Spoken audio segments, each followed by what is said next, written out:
Hey guys, welcome back to the Startup Live. So today's this is going to be part two of the HackerRank pyramid staircase. I say pyramid, but it's really a staircase problem. And in the first section of the video, like the first part of the video, we laid out this function where we're going to be looping twice. So we're going to loop through the greater array, which is the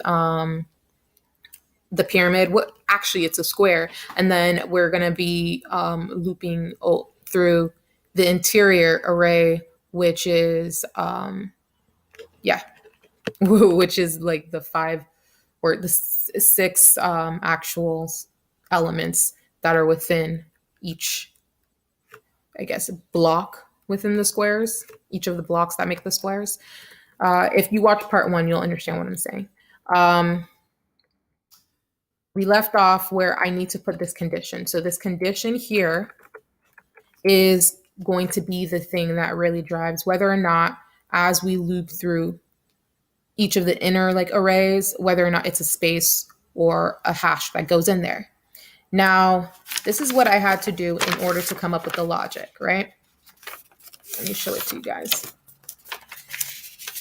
I don't want you guys to get confused with all my scribble scrabble, but honestly, that's what I had to do with this. I had to scribble scrabble and basically come up with the logic. Like, what was the pattern? My thought process is like, there is a pattern associated with this, but I have to recognize the pattern in order to set up the rules for how the characters, the hash and the spaces get distributed. So let me fold this up. I probably should have had this folded up before for you guys already.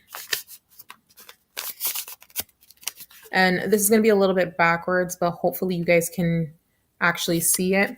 But I created this little table that looks like the triangle. And what you see, and this is a little bit backwards, but I basically put the indexes of I and J. So if we start off like at the top of the pyramid, sorry guys, this is the top of the pyramid at 5, 0. Okay, that's the upper right hand side of it. And that's to say that this is the fifth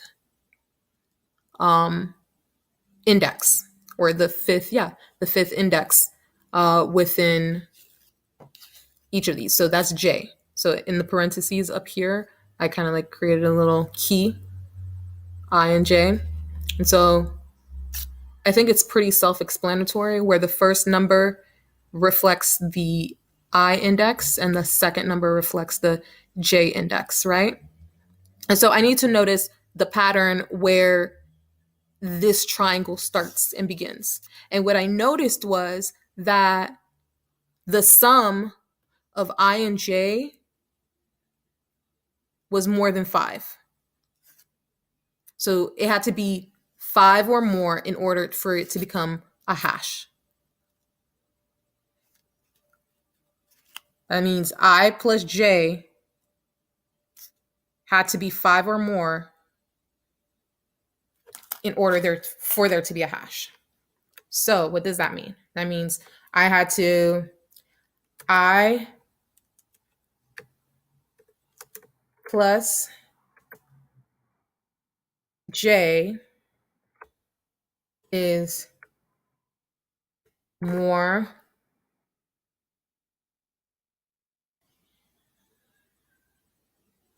than 4, because we want to be inclusive of 5 as well. So if I plus J is more than 4, then run it. No. Yes. I almost thought I was wrong. But yeah, and then I got that. Now, you also don't want to hard code it as 4. So instead of the word 4, you would just put height minus 1 or minus 2 in this case to get like that 4. So you'd say height minus 2.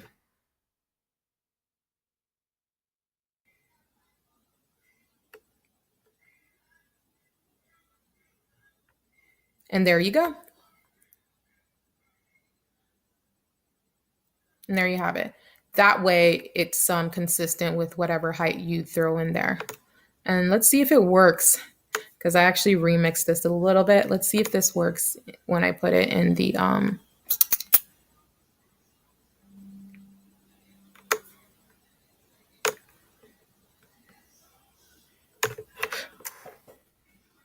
put it in this.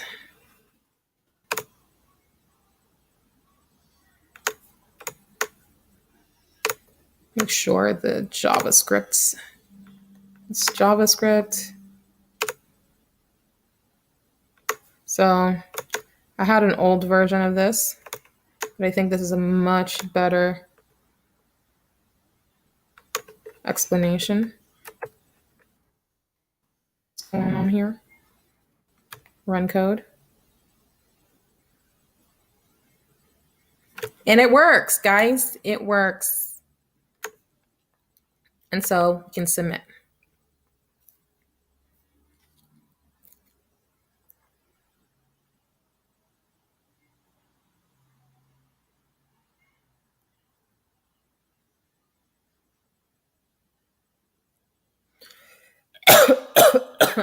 Yay. So happy.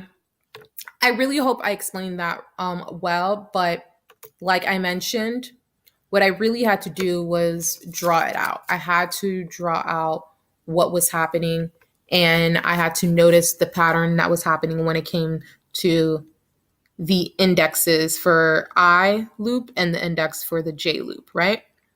And whenever the sum of the indexes for both I loop and J loop was equal to 5 or more, that's where you had a hash. So instead of saying 5 or more here, I just said as long as the sum of I and J is greater than the height minus 2. We know that the height in this situation is 6, but it could be any number. The height minus 2, that's what we get. Yeah. And the reason why it's minus 2 and not like minus 1 is because remember when like we want to be inclusive of the number 5. So we don't want to leave that one out. So like in the previous example, like the first time I did it, I said 4. As long as it's greater than 4, that's my attempt to be inclusive of 5 and greater numbers.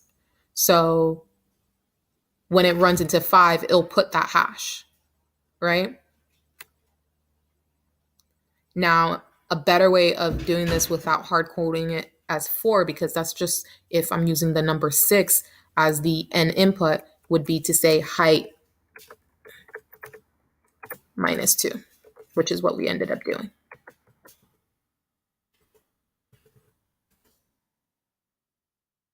Because it takes 1 off for like, the height being 6, but there's really the number that we're looking for is 5 minus 1, which is that 4. Does that make sense? I hope it does. But yeah, that's how I solved it. I'm really actually proud of myself for this because that was a doozy.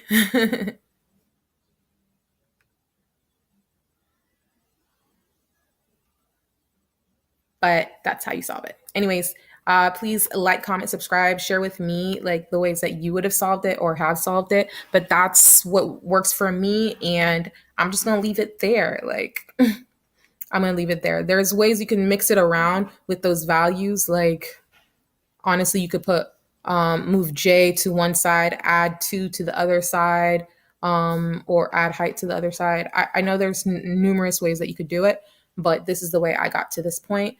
And hopefully it helped you guys figure out how to solve this problem. It's really about noticing patterns and then writing solutions around the patterns that you notice. And also Jenny in San Francisco, thank you for encouraging me to come back on here to create this video. Your comments, oh my God, they were the best. Thank you. Anyways, until next time, bye.